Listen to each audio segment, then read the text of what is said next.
प्रमाणं भवाब्धेरिदं मामकानां नितंबः कराभ्यां धृतो येन तस्मात् विधातुर्वसत्यै धृतो नाभिकोशः परब्रह्मलिङ्गं भजे पाण्डुरङ्गं स्फुरत्कौस्तुभालङ्कृतं कण्ठदेशे श्रियाजुष्टकेयोरकं श्रीनिवासं शिवं शान्तमीड्यं वरं लोकपालं परब्रह्मलिङ्गं भजे पाण्डुरङ्गं। श्री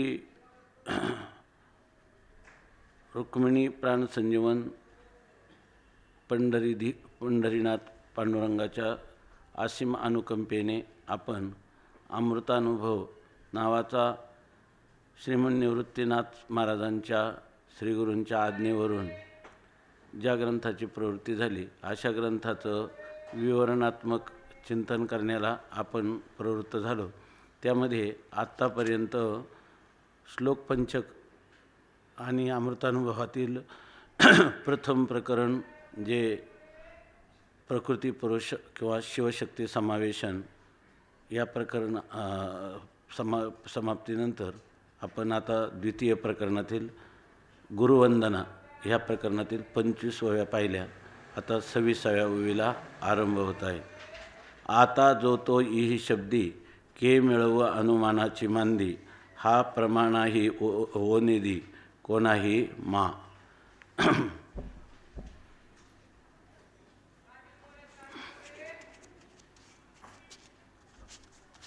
श्रीगुरु स्वरूप हे साक्षात आत्मस्वरूप आहे।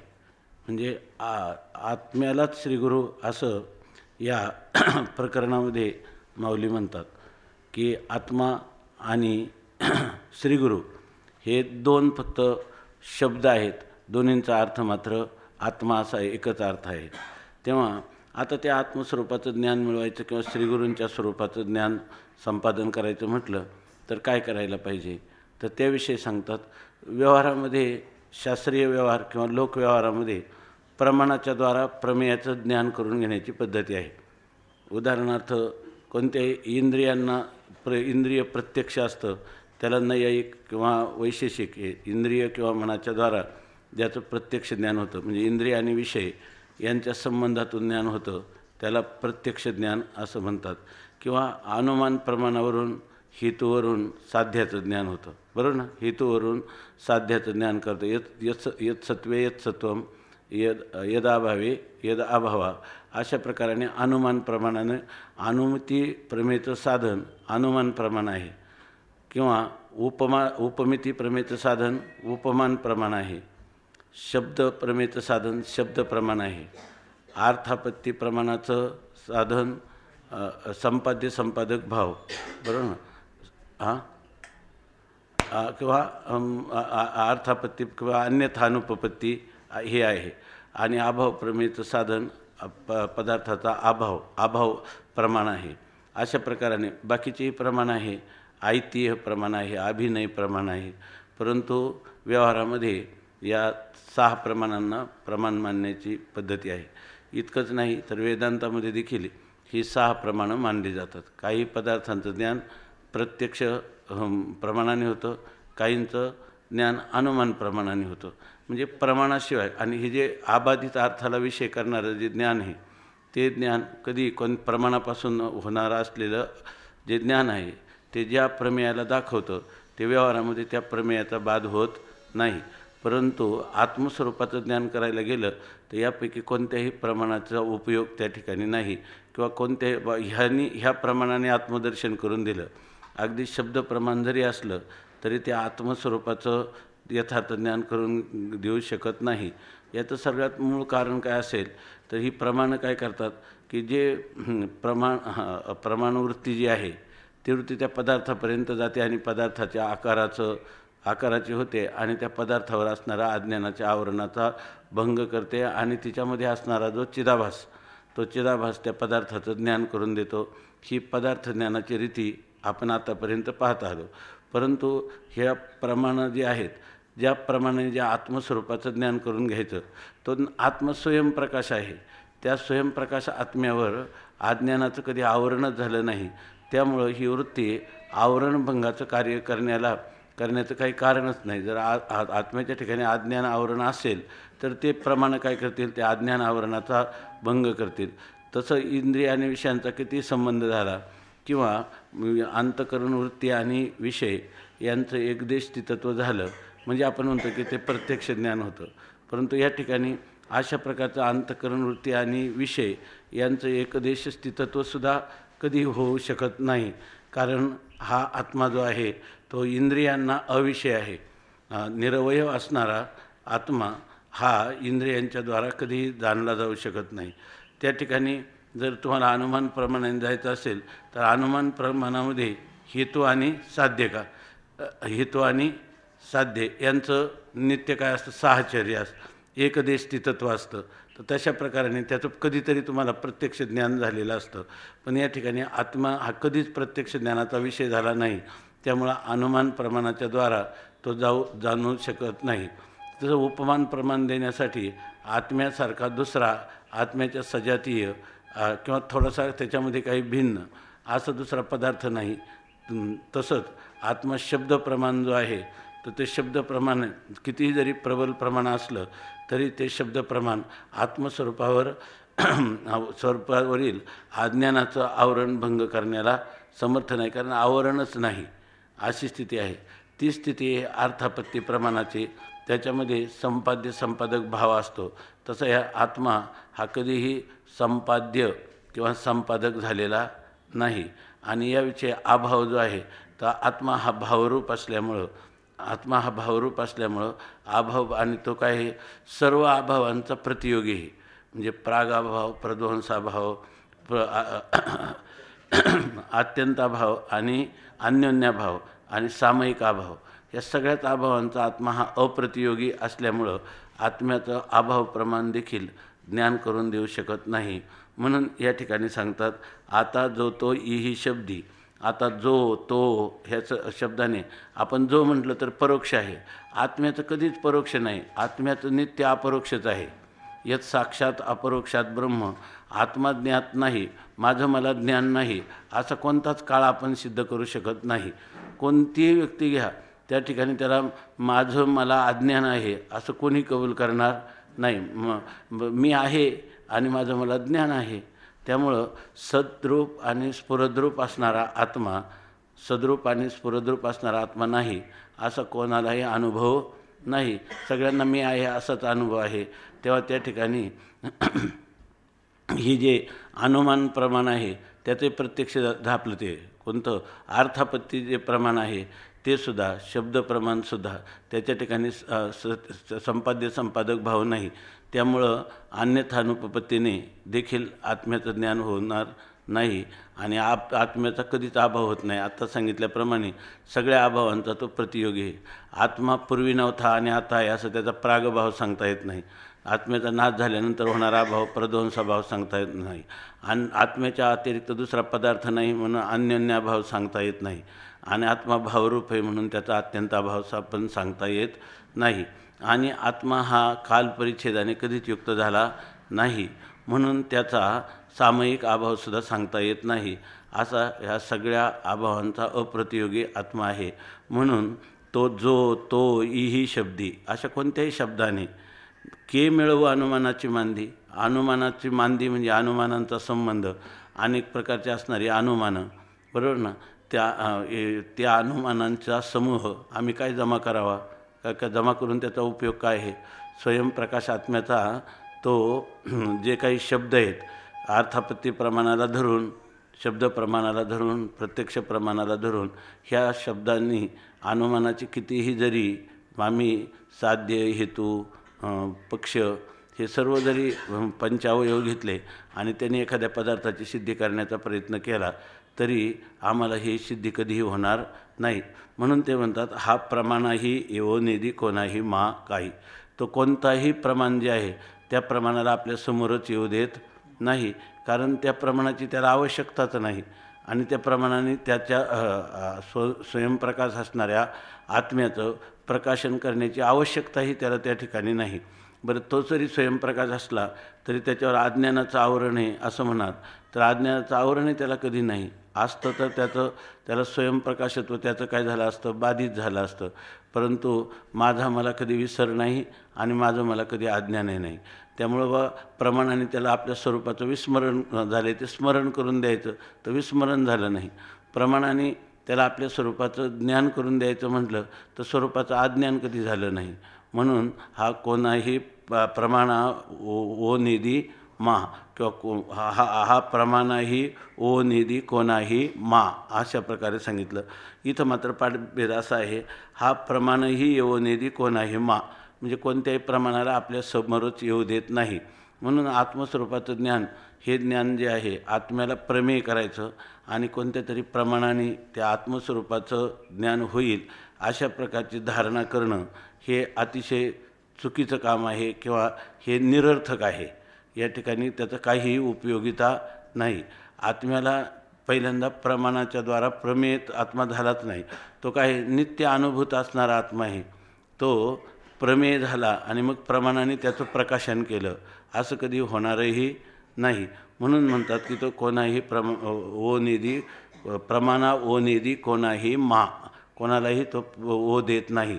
म्हणजे प्रतिसाद आपण जसं एखाद्या माणसाला हाक मारल्यानंतर तो मनुष्य ओ देतो तसं हा आत्मा कोणत्याही प्रमाणाला ओ देत नाही. अशा प्रकारचं याचं अन्वयानुरूप भावार्थ आहे. आता या ठिकाणी टीकाकार सांगतात, जो चिन्मात्र घनपूर्ण तेथे जो तो हे जे वचन हे केवळ अनुमान सिद्धांत नव्हे. या ठिकाणी जर कोणी म्हणेल की आत्मा जो आहे तो आम्ही अमक्या प्रमाणाने तुम्हाला सिद्ध करून देतो किंवा त्याची प्राप्ती करून देतो, त्याचं ज्ञान करून देतो, असा कोणताच व्यवहार आत्म्याच्या ठिकाणी घडत नाही. आत्म्याच्या ठिकाणी क्रिया नाही आणि आत्मस्वरूपाच्या ठिकाणी ज्ञानाचं विषयत्व पण नाही आणि आत्मस्वरूपाच्या ठिकाणी अज्ञानाचं विषयत्व पण नाही. आत्मा अज्ञानाला विषय असता तर ज्ञानाला विषय झाला असता. तो ज्ञानविरहित ब्रह्मप्राप्तीची संज्ञा असा आहे. तो चिन्मात्र घनपूर्ण, तो केवळ ज्ञानमात्र, चिन्मात्र म्हणजे ज्ञानमात्र आणि घनीभूत म्हणजे सर्वत्र फक्त आत्माच आहे. सर्व देश काळ आणि वस्तू तो कोंदून भरलेला आहे, घनीभूत आहे आणि पुन्हा त्याच्या ठिकाणी कोणती अपूर्णता नाही. त्याच्या ठिकाणी तो परिपूर्ण आहे. म्हणजे देश काल आणि वस्तू परिच्छेद रहित निरपेक्ष विभू अर्थात व्यापक आत्मा आहे. म्हणून त्याला म्हणतात की चिन्मात्र घन परिपूर्ण. आणि तेथे जो तो हे जे वचन, आता जर तो घनीभूत असेल तर त्याचं वर्णन करण्यासाठी त्याला अंगुली निर्देश करायचा, परोक्षतेने जो असं सांगायचं किंवा तो दूर आहे म्हणून तो, जवळ आहे म्हणून हा, हे अशा प्रकारचे जे शब्दप्रयोग आहेत तर हे शब्दप्रचलन हे केवळ अनुमान हे अशा रीतीनं सांगितण्याचं प्रमाण हे सांगण्याचा प्रयत्न करणं म्हणजे हे केवळ अनुमान ज्ञान आहे. आणि सिद्धांत हे केवळ अनुमान, सिद्धांत नव्हे. हा काही सिद्धांत नाही का आत्म्याला तुम्हाला झालेलं जे आत्मज्ञान आहे ते काय झालं पाहिजे, योग्य प्रमाणापासून झालेलं पाहिजे. आणि ते कोणत्या प्रमाणापासून, शब्द प्रमाणापासूनच आत्म्याचं यथार्थ ज्ञान होऊ शकतं, दुसऱ्या कोणत्याही प्रमाणापासून होत नाही. असं वेदांत सिद्धांताचा हे दौंडी आहे. या ठिकाणी त्याचा डिंडिमा आहे की तुम्हाला तत्वमसी महावाक्य श्रवण केलं, तत्वमसी आईशी वाणी आणि एक वेळ पडता कानी, अविद्या निद्रा गेली पळवणी आणि तत्क्षणी जागिन्नाला, असा वेदांताचा सिद्धांत आहे. काना वचनाची भेटी सरिसाची पै किरीटी वस्तू होनी उठी कवणू एकूजो, असं वेदांत शास्त्राचा सिद्धांत आहे की शब्द प्रमाणापासून कोणतं शब्द पाहिजे तर तत्वमसी महावाक्यापासून तुम्हाला तत्वमसी महावाक्याचा अनुभूती संपन्न श्रोत्रिय ब्रह्मनिष्ठ गुरूंच्या मुखातून उच्चारलेलं तत्वमसी महावाक्य आणि अधिकारी श्रोत्याच्या श्रोत्राशी संबंध झाला असता त्यापासून त्याला ब्रह्माचं ते ब्रह्म मीच आहे असं अपरोक्ष ज्ञान होतं, अपरोक्षच ज्ञान होतं. अशा प्रकारे वेदांत सिद्धांत म्हणून ह्या वेदांत विश्वामध्ये सांगितला जातो. परंतु ते म्हणतात हे केवळ अनुमान, हे तुम्ही केलेला फक्त अंदाज आहे, आज तुम्ही केलेल्या ह्या धारणा आहेत, बाकी तो सिद्धांत नव्हे. सिद्ध असणाऱ्या वस्तूचा अंत म्हणजे निर्णय तो काही ह्या प्रमाणाने झालेला आहे असा नाही. ती त्याच्या अनुभूती आहे, ती कोणत्याही प्रमाणावर अवलंबून नाही. तुमच्या स्वस्वरूपाचा परिचय करून घेण्यासाठी जर हे प्रमाण विचार तुम्ही योजला तर त्या प्रमाणा विचाराला हा आत्मा ओ देतो आणि इदम इत्थम हे असंच आहे, हे कधीही आत्मा म्हणत नाही. म्हणून ते म्हणतात की हे केवळ केलेले अंदाज आहेत किंवा तुम्ही केलेल्या ह्या चुकीच्या धारणा आहेत, याच्या अतिरिक्त हा काही सिद्धांत नाही. कारण आत्म्याचं अवांतर वाक्याने परोक्ष व्हायचा असता, आत्मा जर परोक्ष असता तर मग तुम्हाला परोक्ष असता तर झालं असतं, पण ते तुमचं स्वतःचं स्वरूप असल्यामुळं आत्मा अपरोक्ष रूप आहे, तो परोक्ष कधीही होऊ शकत नाही. आत्म्याचं अपरोक्ष ज्ञान तुम्हाला झालं असतं, परंतु तुम्हाला अगोदर आत्म्याच्या अपरोक्षतेविषयी अज्ञान असतं तर, पण तो नित्य अपरोक्ष आहे, यत साक्षात अपरोक्षात ब्रह्म अशी त्याची स्थिती आहे. म्हणून तुम्हाला हे केवळ अनुमान आहे, हा काही सिद्धांत नाही असं माऊली सांगतात. स्वतःची सिद्ध असोन केवी पावे अनुमान, अपरोक्ष परोक्षत्वे जाण घे जे केवी. अगोदर आत्मा अपरोक्ष आपलं स्वतःचं स्वरूप आहे, बरोबर ना, त्याला अपरोक्ष ज्ञानाची गरज नाही, तर त्याला परोक्ष ज्ञानाची गरज आहे का? ऐक, त्याला परोक्ष जी अव्यवहित वस्तू असते, बरोबर ना, शब्दप्रमाणाने तिचं परोक्षही होतं आणि अपरोक्षही होतं. पण आत्मा जर परोक्ष, त्या आत्म्याचं जर अज्ञान असेल तर त्याचं परोक्ष ज्ञान अवांतर वाक्याने होईल. आणि जर आत्मस्वरूपाविषयी आपल्याला अज्ञान असेल, बरोबर ना, तर त्याचं काय होईल, महावाक्याने त्याचं अपरोक्ष ज्ञान होईल. पण आत्मा कधीच परोक्ष होत नाही आणि अपरोक्ष रूपता आत्मा हा अपरोक्ष स्वरूप आहे, बरोबर ना. त्यामुळे तो अपरोक्ष ज्ञानाचं विषयत्व त्याला येत नाही.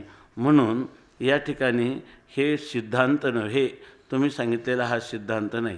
हे जे आपल्या ज्या धारणा आयुष्यभर आपण केलेल्या आहेत, आहे की नाही, योग्य प्रमाणाने त्याचं तर ते वृत्ती प्रभाकरामध्ये आता मला काही ते लगेच सांगता येणार नाही, ते योग्य प्रमाणजन्य आहे असं ज्ञान आहे. त्याच्यात ते पुन्हा काही विकल्प केलेले आहेत आणि त्या विकल्पामुळे पण आपल्याला वाटतं की शब्द हे सर्व प्रमाणात सर्व प्रमाणात प्रबल प्रमाण शब्द आहे आणि त्या प्रबल प्रमाणापासून झालेली जी आत्मानुभूती आहे तर ती दुसऱ्या त्याच्यापेक्षा अप्रबल प्रमाणाने ती कधीही नाहीशी होत नाही. आणि शब्दांनी तर सांगितलेले, आणि इतकंच नाही, शब्दप्रमाणाचा किती शब्दादेव अपरोक्षमिती, शब्दातच शब्दज्ञान शब्दप्रमाणानेच अपरोक्ष ज्ञान होतं असं वेदांत सिद्धांत किंवा केवळ वेदांताचा सिद्धांत जो आहे त्याला काय म्हणतो आपण, केवळ अद्वैताचा जो सिद्धांत आहे तो सांगतो. किंवा वार्तिकार सांगतात की या ठिकाणी शब्दात अपरोक्ष ज्ञान कसं होतं, तर शब्दाच्या ठिकाणी अचिंत्य अशी शक्ती आहे. शब्दादेव अपरोक्षधी, शब्दशक्ती हे अचिंत्यत्वात, शब्दाची अचिंत्य शक्ती आहे आणि त्या शब्दादेव अपरोक्षधी, त्या शब्दापासूनच आपल्याला अपरोक्ष ज्ञान होतं. अशा प्रकाराने या ठिकाणी भाष्यकार देखील सांगतात, वार्तिकार सांगतात. सगळा वेदांत अशाच प्रकारची दौंडी पिटीत आहे. असं असेल तरीसुद्धा माऊली मात्र म्हणतात की हा सिद्धांत नाही. म्हणजे ही जी गोष्ट आहे ही सगळी अनुमान आहेत आणि अनुमान प्रमाणाने एखादी गोष्ट सिद्ध होण्यासाठी जर आपल्याला पूर्वी तो हेतू साध्यावर, जिथं जिथं हेतू आहे, बरोबर ना, यत्र यत्र हेतू तत्र तत्र साध्यम, ज्या ज्या ठिकाणी हेतू आहेत साध्य, तर त्याचं हेतू आणि साध्य यांच्या साहचर्याचं त्याला प्रत्यक्ष ज्ञान असलं पाहिजे की नाही. परंतु आत्म्याच्या ठिकाणी बरोबर ना, आत्मा आणि तुम्ही जो देणारा हेतू, त्या हेतूचं साहचर्याचं ज्ञान कोणालाच नाही. कारण त्या ठिकाणी साहचर्य करायला कोणता दुसरा पदार्थच नाही त्याच्या सत्तेतला, ऐशिये निरुपाधिके. त्यामुळे तुम्हाला कधीही, आणि आत्म्याचं जे होतं ते इंद्रियांच्या द्वारा प्रत्यक्ष होत नाही, त्याला त्याची गरजही नाही. तो काय आहे? स्वयंप्रकाश स्वसंवेद्य अशा स्वरूपाचा आत्मा आहे. त्यामुळं तुम्ही जरी कितीही केले तर हे तुमचं बोलणं फक्त अनुमानाचं बोलणं आहे. आणि जे अनुमानाचं बोलणं आहे म्हणण्यात अनुमान प्रमाणाने तरी ही गोष्ट सिद्ध होते अशातला भाग नाही. या ठिकाणी अनुमान प्रमाणात प्रत्यक्ष प्रमाणावलंबी असल्यामुळं प्रत्यक्ष प्रमाणाचा विषय तो कधी आत्मा झालेला नाही. त्यामुळे त्याच्याविषयी अनुमान करण्याचा प्रश्नच उद्भवत नाही. आणि मग तुमचं जर अनुमानच जर टिकत नाही, बरोबर आहे ना, तुमचा हेतू साध्याच्या ठिकाणी आहे असं जर कधी सिद्ध झालेलं नाही तर त्या हेतूवरून साध्याची सिद्धी तुम्ही कशी करणार, अशा प्रकारचा प्रश्न आहे. म्हणून ते म्हणतात हे जर अनुमानच नाही तर सिद्धांत नव्हे. आता हे केवळ अनुमान, इथं नव्हे शब्द जो आहे ना, दिली न्यायासारखा होता. हे अनुमानही नव्हे, ज्या अर्थी अनुमान नव्हे त्या अर्थी सिद्धांतही नव्हे. आहे का? हा अनुमान पण नाही आणि हा सिद्धांत पण नाही असं म्हणायला काही हरकत नाही ना. आता सांगतात स्वतःची सिद्ध असोनं केवी पावे अनुमान परोक्षत्वे जाणं घेई जे केवी. अरे ते म्हणतात स्वतः सिद्ध येतो आत्मा आणि त्याचं अनुमान कसं करता येईल? जी वस्तू स्वतः सिद्ध आहे त्या वस्तूचं अनुमान करण्याची गरज आहे काय पडली?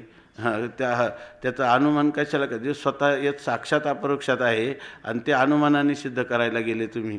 म्हणून याचा अर्थ काय आहे? आम्ही वेदांतातला केवळ अद्वैत सिद्धांताचा जो पक्ष आहे त्याला जर पूर्व पक्षात घालतो तर न्यायघटित भाषेतून आत्म्याचं ज्ञान करून घेणं हे किती वेडेपणाचं आहे. वेदांताच्या प्रक्रिया जर इथं सरत्या होत नाहीत तर या ठिकाणी अनुमान नावाचं प्रमाण, प्रत्यक्ष, अर्थापत्ती, अभाव हे प्रमाणं या ठिकाणी कशी पोचतील? अर्थात पोचणं शक्यच नाही. म्हणून म्हणतात याचे सत्यत्वे जाण आपलं स्वतःची सिद्ध असून केवी पावे अनुमान. स्वतः आत्मा स्वतः सिद्ध असताना तो अनुमाना केवी पावे, तो अनुमानाचा विषय होईल कशाला? अपरोक्ष परोक्षत्वे जाणं घ्यायचे केवी. जगामध्ये असं कुठं झालं का एखादा पदार्थ परोक्ष आहे, आपला अपरोक्ष आहे आणि त्याचं अनुमानाने घ्यावं? हे कोणाचं काम आहे? हे नसता उटारेटा करण्याची ज्यांना सवय लागली अशा वैशेषिक, नैयायिक, बौद्ध दर्शनाची कामं आहेत ही, आहे की नाही? त्यांनी हे करावं. पण आम्ही कशाला अनुमान प्रमाणाचं साह्य घेऊ?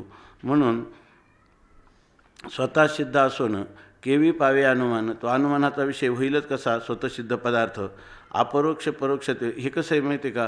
जर आपण एखाद्याकडे जायचं आणि मी आहे का नाही याची मला सिद्धी करून दे, आणि असं तर तो जर म्हणला की त्यासाठी असं काहीतरी अकाट्य अनुमान कर, आहे की नाही, जेणेकरून मी आहे असं सिद्ध होईल. बरोबर की नाही? हां, घाई कोत नाही. दुसरं नंतर आठवल्यावर सांगा. स्वतःचे आठवलं तेव्हा सांगा. स्वतःची सिद्ध असून केवी पाणी अनु तेजी तिमिर न शिरे आणि ओळंबा इंगळून. ओळंबा म्हणजे ती वाळवी जी असते ना, लाकडाला वगैरे लागते, पण ती कधी आग्नीला खाऊ शकते का? अग्नीमध्ये ती विहार करू शकते का? नाही. किंवा तेजामध्ये अंधकार कधी प्रविष्ट करू शकतो का? तसा देहाचे अंधारे चर्मचक्षुषी, म्हणजे दिवसा चर्मचक्षुला काय कशासाठी ते कसे आले? देहाचे अंधारे चर्मचक्षुषी.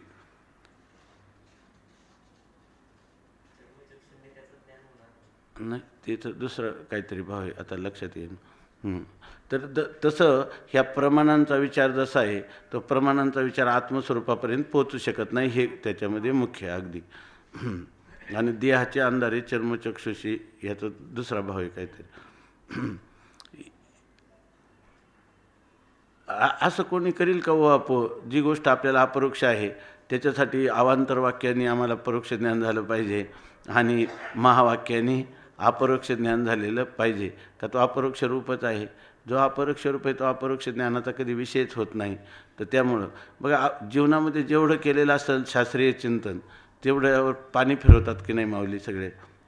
पण पाणी फिरवतात म्हणून तुमचे श्रम गेले असं दाखवतात का? श्रमाचा परिहार करतात. श्रमाचा परिहार करतात ती काय आहे? नित्य विश्रांतीला तुम्हाला प्राप्त करून देतात आणि ती विश्रांती नित्य सिद्ध असणाऱ्या सिद्ध वस्तूच्या अनुवादाने तुम्हाला आपल्या स्वस्वरूपाच्या ठिकाणी खरं स्थिरीकरण करून देतात.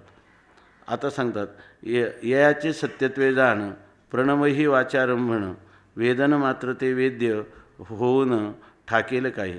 म्हणतात ह्या आत्म्याचं एवढा सत्य एवढा त्रिकाला बाधित आहे की या आत्म्याच्या सत्यतेपुढं जर पाहिलं ना तर प्रणवही वाचारंभण जाणं. तो प्रणव जो आहे यस्य वाचक हा प्रणव, हा तो प्रणव साक्षात परमात्मा रूप आहे असं म्हटलं जातं. परंतु प्रणव परमात्मा रूप आहे असं म्हणणं ह्या परमात्मा रूपाच्या पुढं वाचारंभण आहे. म्हणजे प्रणव देखील त्या ठिकाणी प्रणव देखील पोचत नाही. यस्य वाचकः प्रणवः तस्य वाचकः प्रणवः असं जे योगसूत्र सांगतं किंवा ओम हा सर्व काही आहे असं एवढं त्याचं वर्णन केलं. तो परमात्मा स्वरूपाच्या ठिकाणी ओम नावाचा पद जे आहे बरोबर ना, ते काहीच नाही. त्या ओंकाराच्या मूळ स्वरूपभूत अर्थाच्या ठिकाणी ओंकार हा केवळ कल्पना आहे की नाही, भासमात्र ओंकार आहे. तो तत्वतः तो परमात्म्याचा तुम्ही वाचक म्हणत असले तरी तो ओंकार मूळ परमात्मा स्वरूपाच्या ठिकाणी अभावरूप आहे. त्याला स्पर्श देखील त्या प्रणवत्वाचा स्वस्वरूपाला स्पर्श देखील होत नाही अशी स्थिती आहे. वेदन मात्र ते वेद्य होणं ठाकेलं काय. सत्यत्व जर सजायला गेलं, खरं वास्तव सत्य काय आहे त्या सत्याचं अन्वेषण करायला गेलं तर तिथं प्रणवाचा देखील तपास लागत नाही. तर त्या ठिकाणी तुमच्या वेद्य आणि वेदक भावाचा त्या ठिकाणी काहीतरी थांगपत्ता तरी लागेल काय. अर्थात लागणं शक्यच नाही. वेद्य वेदक असं द्वैत त्या आत्मस्वरूपाच्या ठिकाणी आहे का, की आत्मा हा वेद्य झाला आणि त्याला जाणणारा हा त्याच्याहून वेगळा राहिला आहे की नाही. तर तिथं जाणायला गेला तोच काय होतो, तो जाणायला गेला वेद्याला तोच वेद्यरूप होऊन जातो आणि वेगळा उरत नाही. आणि त्या ठिकाणी पूर्वी वेगळा होतो आणि आता ह्या आत्मरूपाला प्राप्त झालो अशा प्रकारचाही कोणताही भाव त्या ठिकाणी राहत नाही. इतका तो तद्रूपतेला समरसतेला प्राप्त होतो अशा प्रकारची स्थिती आहे. मग ते वेदन मात्र म्हणजे केवळ ज्ञान मात्र असणारं, ज्ञान सोडून दुसरं काही त्याच्या ठिकाणी नाहीच. मग ते वेद्य होईल काय. केवळ वेदन मात्र असणारं ते ज्ञान वेद्य होईल का. वेद्य करायचं झालं का अगोदर त्याच्यावर अज्ञानाचं आवरण मानावं लागेल बरोबर ना. मग वृत्ती तिथपर्यंत जाऊन ते काय करेल, प्रमाणाच्या साहाय्याने त्याच्या आवरणाचा भंग करील. आणि मग ते पाहिजे असले तर वृत्तीव्याप्ती केल्यानंतर तिथं फलव्याप्तीची गरज राहणार नाही. ते स्वयंप्रकाश असल्यामुळं ते काय होईल, त्याच्या प्रकाशनासाठी कोणाची गरज लागणार नाही. पण मुळातच त्याच्यावर कधी अज्ञानाचं आवरण आलं नाही, त्यामुळे वृत्तीव्याप्तीची सुद्धा त्याला कधीच गरज लागत नाही. वृत्तीव्याप्तीचीच गरज लागत नाही, फलव्याप्तीची गरज लागत नाही. आणि असा आत्मा बरोबर ना, हा असा आत्मा हा वृत्तीव्याप्तीचा विषय होतो असं कधी म्हणता येईल का. बुद्धी जाणे त्यास वृत्तीव्याप्तीने जाणे असं तरी कधी म्हणता येईल का. बरं तो आत्मा जो आहे आवृत्तच कधी झाला नाही, तो आवृत्त आत्मा जाणे असं म्हणता येईल का. बरं त्या आत्म्याला अशुद्धी कधी स्पर्शच केली नाही तर शुद्ध बुद्धी जाणे म्हणता येईल का. म्हणता येणार नाही. आत्म्याच्या ठिकाणी पर नावाचा दुसरा पदार्थच नाही, तो आत्मा आत्मत्वाने जाणे असं म्हणता येईल का. असं कोणताच शब्दप्रयोगच त्या ठिकाणी करता येत नाही. कोणत्याही प्रमाणाचा त्या ठिकाणी यत्किंचित देखील प्रवेश नाही. म्हणून प्रमाणा ओ निधी कोणाही मा अशा प्रकारची त्याची स्थिती आहे. ययाचे सत्यत्वे जाणं प्रणवही वाचारंभण वेदन मात्र ते वेद्य होणं ठाकेल काय. आता जो प्रकाश आहे तो कधी कधी अंधार होईल काय. प्रकाश रूप प्रकाश आहे त्याला अंधार, बरं अंधार कधी त्याच्या पुढं जाईल तरी का. ऐक ना, तशी प्रमाणं त्या स्वयंप्रकाश अशा प्रमेयरूप आत्म्यापुढं, प्रमेयरूप म्हणण्यापेक्षा अनुभूती स्वरूप असणाऱ्या बरं ना, स्वतः स्वयंसिद्ध असणाऱ्या स्वयंभू त्या आत्मप्रकाशापुढं कोणतं तरी अज्ञान जाईल का कधी. आणि मग अज्ञान निवर्तक असं वृत्तीज्ञान त्याच्यापर्यंत पोचेल काय आणि वृत्ती त्याचं आवरण भंग करील काय. प्रणव ही वाचारंभण वेदन मात्र ते वेद्य होऊन ठाकेल काही. काजे सृष्टीचे अद्यावसान याचे प्रणवची मुख्य कारण तो प्रणवही नव्हे जाणं वस्तूचे रूप. आता सांगतात मनुष्याला खरीच विश्रांती पाहिजे असेल आत्मस्वरूपाच्या ठिकाणी तर त्याची एवढी धारणा असली पाहिजे. म्हणजे हा मनुष्य याला लौकिकाची तर भीड कुठंच गेली पण शास्त्राची पण त्याला भीड नाही. त्याला खरी स्वसंवेद्यतेचीच भीड आहे आहे की नाही.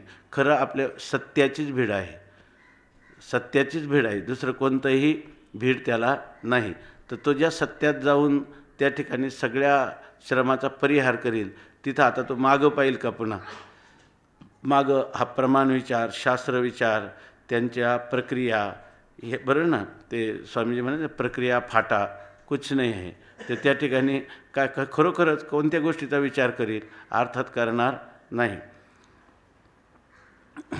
का जे सृष्टीचे अध्यावसान का, अथवा ज्या सगळ्या सृष्टीचा आरंभ आणि शेवट कुठं होतं. आपण हे जे आता नवीन झाले ना, हे काय क्वांटम थेरी, पुन्हा ध्वनी विज्ञान, याच्यामध्ये ते म्हणतात की हे सगळ्या ध्वनीपासून उत्पन्न झालेले आहे. आणि तो ध्वनी कोणता आहे, आकार, उकार आणि मकार आणि अर्धमात्रा स्वरूप असणारं जे काय अर्धमात्रा आणि बिंदुली हे ज्याचं स्वरूप आहे, असा जो ओंकार आहे. त्या ओंकारापासूनच हे सर्व विश्व उत्पन्न झालं. ओंकारामध्ये स्थित आहे आणि ओंकारामध्येच त्याचा लय होतो, असं गौडपादचारिका किंवा मांडुक्यकारिका सांगतात. आणि सगळ्या मांडुक्य उपनिषद ह्या केवळ प्रणवाचा विचार सांगणारं हे एक संपूर्ण उपनिषदातले 18 मंत्र केवळ काय कशाचं हे सांगतात, ह्या ओंकाराचं महत्त्व सांगतात. सगळं जे काही आहे तो ओंकार आहे. जागृत, स्वप्न, सुषुप्ती, जागृत अवस्थेचा विश्व, तेजस, प्राज्ञ. इकडं जर पाहिलं तर समष्टी जागृत, समष्टी स्वप्न आणि समष्टी कारण, बरोबर ना. तर ह्याच्यामध्ये असणारं जे समष्टीचा अभिमानी असणारं ईश्वर तत्व, हिरण्यगर्भ आणि विराट, बरोबर. आणि ह्या सर्वांच्या आतीत असणारं तुरीय तत्व, ते तुरीय तत्वही प्रणवच आहे. आणि हे जे कार्यात्मक असणारं ह्या ज्या अवस्था आहेत, ह्या अवस्था देखील कोण आहेत, ओंकारच आहे. आणि ह्या कार्याचं कारणसुद्धा माया, हे सुद्धा काय आहे, ओंकार स्वरूप. सर्व काही ओंकार स्वरूप आहे. कार्य हे अधिष्ठानच कारण झालेलं आहे आणि अधिष्ठानच कार्य झालेलं आहे. आणि त्या कार्याचा कारणामध्ये लय होतो आणि कारणाचा अधिष्ठानामध्ये लय होतो. लय चिंतनाच्या दृष्टीनं पाहिलं सगळं ओंकारापासूनच सर्व झालं आहे. म्हणून आपण काय करतो, त्याचा उलटक्रमाने लय चिंतन करून त्याचा आपल्या अधिष्ठान ओंकार स्वरूप आत्म्यामध्ये लय करतो. अशा प्रकारचे ही परंपरा चालू आहे अध्यात्मशास्त्रामध्ये देखील. परंतु या ठिकाणी सांगतात प्रणवही याचे सत्यत्वे जाण. याचं जर सत्यत्व घ्यायचं झालं तर जे सृष्टीचे आद्यावसान, सृष्टीचा आद्य कोण आहे, ओंकार, आणि शेवट कशामध्ये होता, ओंकारामध्ये. म्हणून ओंकार हाच परमात्मा आहे किंवा ओंकार हेच परमात्म्याचं नाम आहे आणि हेच परमात्म्याचं स्वरूप पण आहे. इतकं त्या ओंकाराचा गवगवा ह्या अध्यात्माच्या विश्वामध्ये झालेला आहे. परंतु म्हणतात जे प्रणवही वाचारंभन काजे सृष्टीचे अध्यावसान, याचे प्रणवाची मुख्य कारण, सृष्टीची उत्पत्ती, स्थिती आणि लयाला मुख्य कारण आहे तरी कोण, तर प्रणवच त्याला कारण आहे असं म्हटलं जातं. तो प्रणवही नव्हे जाण वस्तूचे रूप. परंतु तो प्रणव, तो ओंकारसुद्धा वस्तूचं ओम हे वास्तव स्वरूप आहे असं नाही. त्या वस्तूवर तो प्रणव देखील केलेली एक कल्पनाच आहे. काजे आरंभ अवसानेशी काही स्वरूपे सृष्टीची देखील नाही, आता प्रणवतो काही येठ आहे. ते म्हणतात पहा बरं, तुम्ही ज्या वेळेला सृष्टीचा आरंभ आणि सृष्टीचे लय असं म्हणता, अवसान म्हणजे सृष्टीचा लय असं जे म्हणतात, तर त्या ज्या सृष्टीचा तुम्ही आरंभ आणि अवसान म्हणता, तर ती सृष्टी तुम्ही कुठंतरी पाहिली का? सृष्टीचा आरंभ तुम्ही पाहिला आहे का कधी? आणि सृष्टीचा लय तरी तुम्ही पाहिला आहे का? बरोबर. त्या आरंभ आणि अवसानाचा वेध घेणारी तुमची बुद्धी सृष्टीच्याच अंतर्गत आहे. ती बुद्धी आपल्या आपण नसताना, बरोबर ना, अशा असणाऱ्या उत्पत्तीपूर्व, बरोबर ना, आणि नाशानंतरच्या त्या सृष्टीच्या स्वरूपाचा वेध कसा घेऊ शकेल? दुसरी गोष्ट, ते त्याचं कारणसुद्धा होऊ शकत नाही. बुद्धी काय त्या सृष्टीच्या उत्पत्ती स्थितीला याचं कारण आहे का ती? कारण ते त्या कार्याच्या अंतर्भूत होते. प्रकृतीर महान तत्व अहंकार हा, ऐक नाही. प्रकृतीपासून पहिल्यांदा महत्त्व म्हणजे बुद्धितत्व हे निर्माण होतं. म्हणजे जे प्रकृतीचं कार्य आहे तर त्याच्यामध्ये स्वामी महाराज नेहमी सांगायचं, कोणत्याही कारणाचं जे कार्य असतं ते कार्य त्या कारणाचं कारण होऊ शकत नाही. किंबहुना जे कार्य असतं, बरोबर ना, ते कार्य कारणापेक्षा अल्प असतं. आपण म्हणतो ना की परमात्म्याच्या एका अंशावर एका दशांशावर काय माया राहते आणि मायेच्या एका दशांश भागावर आकाश राहतं. म्हणजे याचा अर्थ ते आकाश हे मायेचं कार्य आहे ना, तर कार्य हे नेहमी कारणापेक्षा अल्प परिमाण असतं असं आपण नेहमीच मानत आलो किंवा अशाच प्रकारचं मान्यता देत आलो.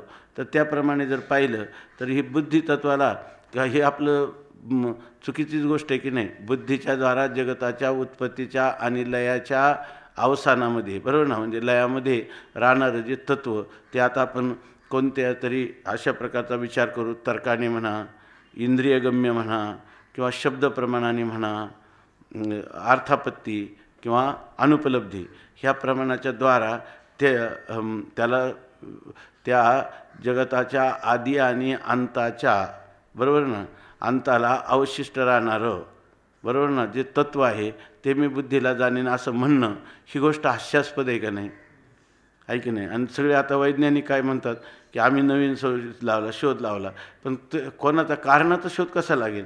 कारण त्या कारणाचा शोध घेणारी अल्प परिमाण अशी असणारी तुमची जी बुद्धी आहे त्या बुद्धीच्या जाणीवेच्या कक्षेत तिचं अधिष्ठान कारण येणार नाही. बुद्धीला मायेचं स्वरूप कळणार नाही तर आज माया अधिष्ठान चैतन्य कसं बुद्धीला कळू शकेल? अर्थात कळणार नाही. म्हणून बुद्धी समर्पित करायला शास्त्राने सांगितली. नाही तर बुद्धीचं समर्पण करण्याची काय गरज असते? शास्त्र गवगाव करतं बुद्धी निश्चय आत्मज्ञान, आहे की नाही. ब्रह्मरूप भावी आपण ब्रह्मनिष्ठा राखे पूर्ण तत्परायण अहर्निशी ह्या सगळ्या वृत्तीच्याच प्रपंचासाठी सांगितलं की नाही शास्त्राने. परंतु ते जे सांगितलं ते अज्ञान गृहीत धरून सांगितलेलं आहे.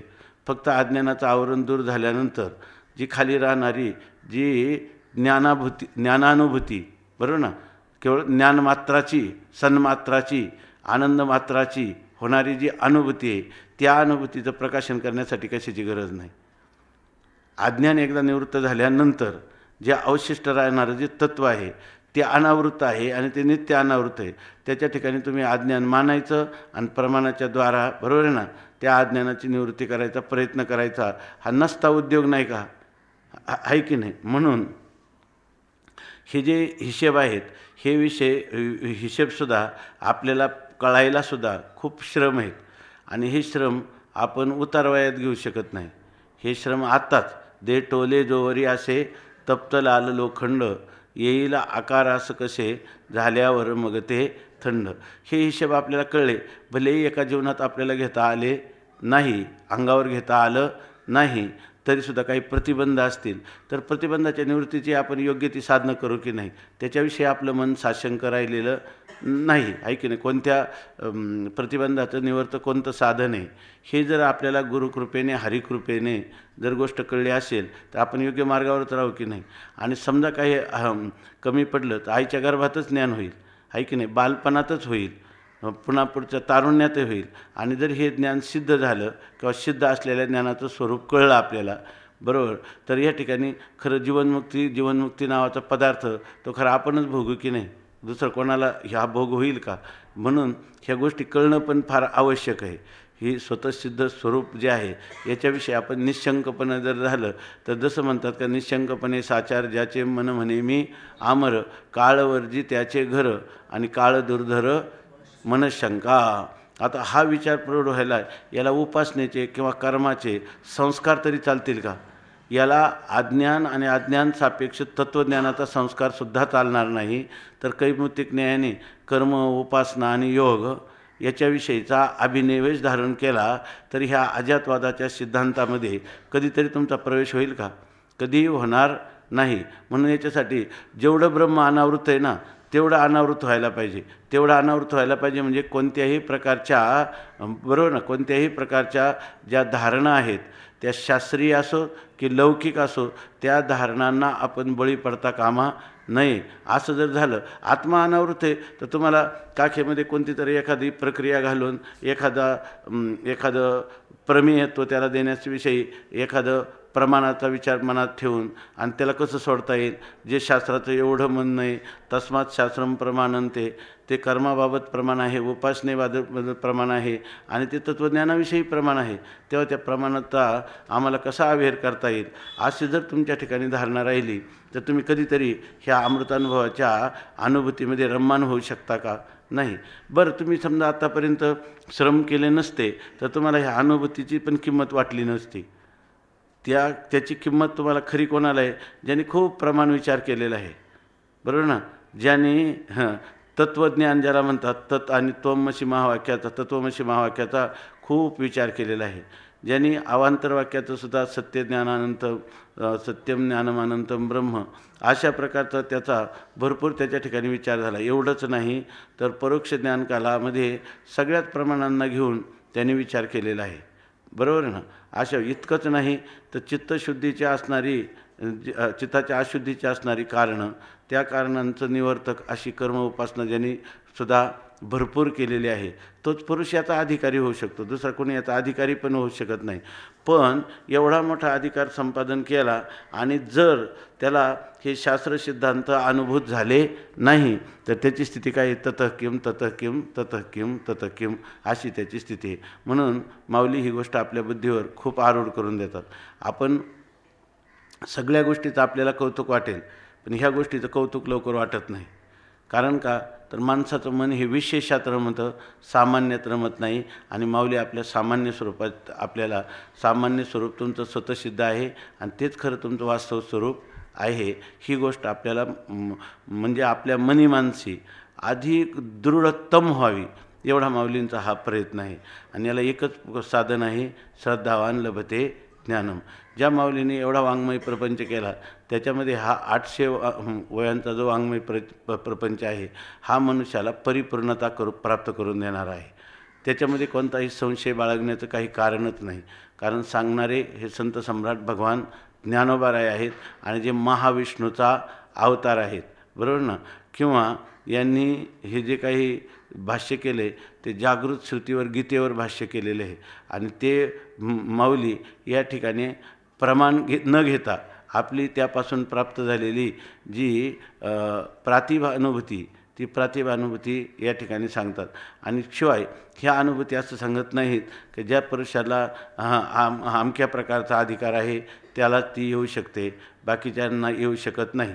जरी आपल्या पारंपरेप्रमाणे आपण या ग्रंथामध्ये अधिकार प्रकरणाचा भरपूर विचार केलाही, तर पण खऱ्या अर्थाने जर पाहिलं तर सर्व जग ह्या बोधाने सगळे मुक्तच आहेत, आहे की नाही. त्यामुळे इथं अधिकाराचा सुद्धा प्रसंग नाही. खरं ज्ञान जर तुम्हाला पचवायचं असेल तर त्या ज्ञान पचवण्याची खूण सर्वच्या सर्वच ब्रह्मरूप आहे. अवघे ब्रह्मरूप रिता नाही ठाव. आणि त्यामध्ये अवघेमध्ये ज्ञानी अज्ञानी असा भेद आला काय? जड जीव चर आचर, बरोबर, असं साधक असाधक असा भेद आला का? कोणताच भेद नाही. जर अमृतानुभवाचे सिद्धांत जर ह्या पृथ्वीवरचे मानव मात्र जर हा सिद्धांत अंगावर घेतील, अंगावर सुद्धा काय घ्यायचा, तो स्वतः सिद्ध आहे. अंगावर घेणं म्हणणं सुद्धा याला उणेपणा आहे. असं जर असेल तर जगात दुःख नावाचा पदार्थ कुठं राहील का? संसार नावाचा पदार्थ, बंध नावाचा पदार्थ, मोक्ष आहे की नाही. असंसारित्वसुद्धा कुठं राहणार नाही तर संसारित्व कुठं राहील, आहे की नाही. सापेक्ष कुठलाच भाग या ठिकाणी राहणार नाही. आणि सगळे जगात जेवढी तत्त्वज्ञान आहे ना, ते सापेक्ष अशा सुखाचा, सापेक्ष ज्ञानाचा, सापेक्ष अमरतेचा, बरोबर ना. आता नाईलाजाने अंगीकार करतात आणि त्यालाच आमचा सिद्धांत असं मानतात. परंतु सगळ्या सिद्धांताचा सिद्धांत म्हणजे ब्रह्मानुभूती. त्या ब्रह्मानुभूतीचा माऊलीनं केलेलं जे प्राकट्य आहे त्या प्राकट्याला जर आपण अनुसरलं तर जग आपल्या ठिकाणी कोणत्याही प्रकारची त्रुटी कशाला म्हणतात हे राहणार नाही. परिपूर्णता सगळ्या मानव समाजाला प्राप्त होईल की नाही त्याच्या ठिकाणी. बरं, ही जे ज्ञान आहे हे कोणत्या संप्रदायाच्या लोकांना असलं पाहिजे, कोणत्या धर्माच्या लोकांना असलं पाहिजे असं काही नाही. सगळ्यांना हे ज्ञान होऊ शकतं का? एवढ्याच ज्ञानामध्ये सर्वांचा अधिकार आहे. सनातन परंपरेने जे वर्णाश्रम आपलं वर्णाश्रम धर्माचं परिपालन सांगितलं, त्याचे किती नियम आहेत, आहे की नाही. त्या नियमाप्रमाणे जर करायला गेलं तर परमार्थाचा प्रवास कितीतरी दूर जाईल का नाही. म्हणजे कितीतरी दीर्घ कालांतर लागेल. आणि याला कोणत्या कालाची गरज आहे का? देशाची गरज आहे का? वस्तूची गरज आहे का? कोणतीच गरज नाही. फक्त तुम्ही त्याला हो म्हणा की माझ्या ज्ञानोबारायांनी सांगितलं तो हा सिद्धांत आहे. तीच सिद्धांत म्हणजे शास्त्रामध्ये ज्या सिद्धांताचं म्हणजे निर्णायक अशा प्रकारचं केलेलं जे काही वचन आहे एखाद्या गोष्टीबद्दल ओहापोह करून, असा हा सिद्धांत नाही. ती नित्यसिद्ध असणारी अनुभूती आहे. की नित्यसिद्ध असणारी अनुभूती आहे आणि ती कोणत्याही प्रमाणावर किंवा प्रमाण विचारावर अवलंबून नाही. आपण जेव्हा वृत्ती प्रभाकर शिकतो किंवा वेदांत परिभाषा पाहतो तर त्यावेळेस जेव्हा प्रमाण विचार येतो आपल्याला वाटतं की वेदांत चालला आहे की नाही, प्रमाण विचार. आणि त्या प्रमाण विचाराची स्थिती काय आहे तर ज्ञानोबाराय एकाच वेळी सांगतात, तो प्रमाणा ओ निधी कोणाही मा, अशी त्याची स्थिती आहे. जो तो ही शब्दी आणि के मिळवो अनुमानाची मांदी. अरे किती तुम्ही त्या अनुमानाचे समुदाय तुम्ही कुठं मिरवणार त्या ठिकाणी. म्हणजे परमात्मा हा अनुमानात जे लोक आयुष्याचा बराचसा काळ काय करतात, हे जे तर्कशास्त्र किंवा अनुमान प्रमाण याच्याविषयी विचार करणारी जी दर्शन आहे, न्याय वैशेषिक किंवा बौद्ध दर्शन, ह्या प्रत्येक गोष्ट न्यायाच्या कसोटीवर पाहायची, म्हणजे अनुमानाच्या कसोटीवर पाहायचे. आणि त्यांना वाटतं की आता ही कसोटीनं वेदांतसुद्धा कोणत्या कसोटीनं पाहतात. त्याच्यासाठी आपल्या वेदांतामध्ये हे चित्सुखी वगैरे जे ग्रंथ निर्माण झाले ते अनुमानप्रमाणे, अद्वैत सिद्धी तुम्हाला अनुमानप्रमाणाने. परंतु त्या खंडन खाद्यावल्याने मात्र फक्त अनुमान प्रमाणाचं खंडन केलं. अनुमान प्रमाणाचं काय केलं? खंडन केलं. त्याचं खंडन केल्यानंतर याचाच अर्थ काय आहे, प्रत्यक्षावलंबी असणाऱ्या प्रत्यक्ष प्रमाणाचंही खंडन झालंच आहे. कोणत्या सगळ्या प्रमाणांचं त्यांनी खंडन केलेलं आहे. पण खाली राहिलेलं जे आत्मस्थिती आहे ती अभंग आत्मस्थितीमध्ये तुम्हाला पुन्हा तिच्याविषयीचं विधिमुखाने वर्णन करता येते का? निषेधमुखाने वर्णन करता येत नाही. किंबहुना असं म्हणायला हरकत नाही का हर्षल मिश्राने हे खंडन खाद्यामध्ये का विधिमुखाने वर्णन केलं नाही?